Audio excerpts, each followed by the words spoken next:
Laga melawan Australia, timnas Indonesia terus bersiap, bahkan Patrick Kluivert optimistis curi poin dari Australia. Namun apa yang perlu disiapkan Kluivert? Kita akan bahas bersama analis sepak bola yang juga jurnalis olahraga dari Kompas.com, Firzi Idris. Halo Firzi. Halo Radi, apa kabar? Sehat. Langsung kita bahas soal formasi nih. Kalau Patrick Kluivert beberapa waktu yang lalu katanya favorite formation-nya 4-3-3, 4-3-3. Apakah mungkin diaplikasikan nanti laga lawan Australia 4-3-3 ini? Pada teorinya kan 4-3-3 possession football, tapi kita tahu waktu persiapan yang sangat singkat, waktu latihan yang bahkan hanya bisa terjadi di lapangan tuh kemarin malam ya, dan itu pun gak lengkap karena Ragnar Oratmangun jadi pemain terakhir yang tiba tiba sekitar pukul 11.30 malam waktu Australia. Jadi efektif semua pemain ngumpul di satu tempat itu baru hari ini, Radi. Dan mereka tadi sudah menjalani latihan resmi ya, H-1 pertandingan. Dan menarik emang di konferensi pers sebelum laga Patrick bilang bahwa kayaknya tidak akan ada perubahan yang terlalu drastis karena waktu itu tadi waktu pelatihan yang singkat, para pemain yang tersebar di 10 negara atau 11 negara berbeda, sebagian pemain juga menjalankan ibadah puasa untuk persiapan dalam menghadapi pertandingan ini dengan jarak mereka yang sangat jauh dari Eropa ke Australia. Dia tadi mengatakan ya mungkin tidak akan ada perubahan terlalu banyak, tapi ada adjustment di beberapa lini yang dia sebenarnya Patrick juga di preskon tadi nggak mau terlalu membuka kartunya ya. Ya, ini tidak akan perubahan terlalu banyak, tidak ada perubahan yang terlalu. Itu artinya apakah memang menerapkan pola yang sama seperti Coach Shin seperti dulu, atau memang bisa invert ke formasi 4-3-3 ini? Ya kalau kita lihat memang beberapa back kita lebih nyaman bermain di 3-4-3 ya. 3-4-3 mereka udah saling mengenal satu sama lain. Kita nggak tahu apa yang akan dilakukan. Tadi Patrick ditanya beberapa kali baik oleh media kita dan atau media Australia juga soal apa rencananya dalam waktu singkat ini. Dia nggak membuka terlalu banyak strateginya. Tapi memang secara teori kalau dia bisa bermain 4-3-3 atau variannya ya 4-2-3-1 dan lain-lain baik dalam atau tanpa bola, ini akan memerlukan waktu adjustment yang nggak sedikit. Jadi dengan adanya waktu latihan yang tim praktis ngumpul itu tanggal 19 ini dengan besok langsung pertandingan, akan risky kalau dia mengubah dari pakem yang udah ada, status quo yang udah ada. Tapi kalau dia mau melakukan itu sangat baik sekali, artinya dia percaya diri atau dengan mungkin, metodenya. Atau mungkin di awal starter 3-4-3 nanti dalam perkembangannya ketika permainan sudah terlihat, gameplaynya sudah terlihat, bisa berubah di tengah pertandingan jadi 4-3-3 gitu kira-kira ya? Ya itu sih sebenarnya udah pernah juga dilakukan dengan Coach Shin ya. Di Piala AFF terutama beberapa waktu lalu. Ketika itu juga dia melakukan hybrid formation 3-4-3. Bisa berubah jadi 4-3-3. Kita ingat dulu Elkan bermain di sisi kiri pertahanan. Sekarang mungkin pun dia bisa melakukannya karena kita punya pemain yang sama versatile, pemain-pemain yang luar biasa, sehingga apapun yang dia lakukan pasti dengan pertimbangan matang dalam waktu 2 bulan ini mempersiapkan tim. Sekarang kita bahas lini per lini. Dari penjaga gawang dulu nih Firzi.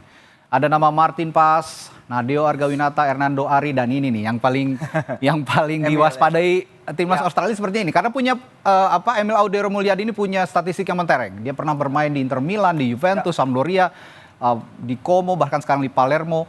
Bagaimana melihat peluang starting lineup untuk penjaga gawang? Apakah Martin Pas masih memegang kunci pertandingan melawan Australia nanti, ataukah ada kemungkinan Emil juga turun nanti? Ya seharusnya ya kalau kita lihat dari apa yang sudah ditunjukkan oleh Martin selama menjaga gawang timnas Indonesia, tidak ada alasan juga untuknya turun ke bench ya untuk mengganti dengan kiper baru sama sekali yang belum familiar dengan backline, secara komunikasi juga kita belum tahu seperti apa dengan Jai dan lain-lain, walaupun keduanya main di Italia, komunikasi seharusnya nggak ada masalah dengan para pemain lain. Dan 2 kiper domestik kita, Nadeo dan Hernando, kesempatan luar biasa sekali bagi mereka untuk belajar dari kiper yang pada suatu waktu karirnya benar-benar dijagokan juga ya untuk bisa punya kesempatan menembus sebagai kiper timnas Italia ketika itu. Dan ini akan menjadi kita lihat seperti apa pilihannya, tapi memang sewajarnya adalah Martin tetap jadi starter. Untuk menjaga jangan sampai juga ada shock begitu ya ketika backline masih belum kenal dengan kiper baru. Sebaiknya Martin Pas lebih dahulu yang diturunkan, atau mungkin nanti performanya di tengah jalan bagus diganti oleh Emil di tengah jalan, itu juga tidak menutupi kemungkinan. Kita ke lini belakang sekarang. Lini belakang ada Jai Itses, Bang Jai, ada May Silhers, ada Rizky Ridho, Kevin Dix, Pratama Arhan. Sebenarnya masih ada nama lain, tapi kita bahas 5 nama ini dulu. Dari ada Calvin Verdong juga, ada Jordi Amat, Sandy Walsh, ada Ferrari. Di sini ada Shane Patinama dan juga yang baru ada Dean James juga. Betul juga. Itu ada beberapa pemain. Ada tadi saya hitung ada sekitar 10 ya di lini belakang yang bisa dipilih oleh Patrick Kluivert. Kira-kira yang mana yang bisa jadi starting lineup? Ya 10 dan mungkin 14 ya kalau kita menghitung para pemain yang bisa bermain sebagai wingback tadi. Dan wingback tadi. para pemain ini bisa bermain di semua sektor ya. Calvin di sektor kiri sayap, kiri tengah dia juga udah pernah main. Ya. Sandy dia bermain di kanan sayap, kanan tengah juga main. Kevin kita nggak usah nanya bersama FC Copenhagen dia main sebagai back sayap kanan, sebagai back sayap kiri, center back terakhir ketika menghadapi Chelsea dia bermain 90 menit. Hilgers sayangnya kemarin memang menjalani laga yang kurang menyenangkan ya. Kemarin ditayangin juga di Kompas TV bagaimana FC Twente asuhannya kalah 2-6 dari Feyenoord padahal sebelum itu timnya menjaga clean sheet dalam 3 laga beruntun. Rizky Ridho bermain luar biasa bersama Persija, pencetak gol mungkin calon Puskas Award juga ya ketika bermain di Liga 1 kemarin. Tapi Jai juga akan menjadi titik utama di lini pertahanan dan semua akan berputar di dia. Dan pasti akan ada komunikasi dengan Coach Patrick juga bagaimana cara terbaik untuk mengeluarkan yang paling maksimal dari pemain-pemain yang kita punya di lini belakang, karena hampir setengah dari pemain yang kita punya sekarang adalah pemain yang bermain di lini belakang atau di back sayap, Pradi. Untuk belakang ini kredit khusus untuk Bang Jai karena kemarin bisa nahan 0-0 melawan Napoli ya, lawan Romelu Lukaku dan kawan-kawan. Performa terakhirnya banyak menuai pujian. Akankah ini konsisten juga nanti di timnas untuk Bang Jai? Ya, Bang Jai khusus lawan Napoli meredam Lukaku, lawan Atalanta meredam Matteo Retegui ya yang merupakan Capocannonieri sekarang di Liga Italia 22 gol tanpa gol. Sekarang tanpa gol ketika menghadapi Bang Jai. Bang Jai ditanya kemarin hari ini tadi oleh kontributor kami di Australia bagaimana perasaannya ya menyambut prospek laga di mana dia kemungkinan besar akan memimpin tim Indonesia dalam sebuah pertandingan yang maha penting, mungkin salah satu pertandingan terpenting dalam sejarah sepak bola Indonesia yang bisa mungkin mengubah arah dari sepak bola Indonesia secara keseluruhan kalau membantu kita lolos ke Piala Dunia. Dan dia mengatakan tanggung jawab yang luar biasa, dia tidak merasakan tekanan tapi dia merasakan dukungan dari para supporter Indonesia, 280 juta rakyat Indonesia. Dia berkali-kali mengingatkan pentingnya untuk membela Indonesia dengan sepenuh hati dengan segala hasrat. Nasionalismenya nggak usah diragukan. Luar biasa. Bang Jai ini luar biasa. Kita loncat ke lini tengah sekarang. Lini tengah ada Ivar Jenner, Tom Hai, Marcelino Ferdinand, Ricky Kambuaya. Kita bahas 4 ini dulu. Yang performanya dalam top performance di klubnya masing-masing dari 4 nama ini? Ya, pertama Ricky luar biasa sekali bersama Dewa United musim ini. Salah satu pemain terbaik di Liga 1 musim ini. Driving runs-nya, hal-hal yang dia lakukan itu mengingatkan kita kepada penampilan terbaiknya mungkin di Piala AFF 2020 ketika itu ya. Dia memberikan energi yang luar biasa di lini tengah. Dan juga Tom Hai sebenarnya sorotan juga lagi-lagi kita bisa lihat di Kompas TV setiap pekannya betapa hebatnya Tom Hai sih, lost for words lah untuk apa yang Tom Hai lakukan di Almere City.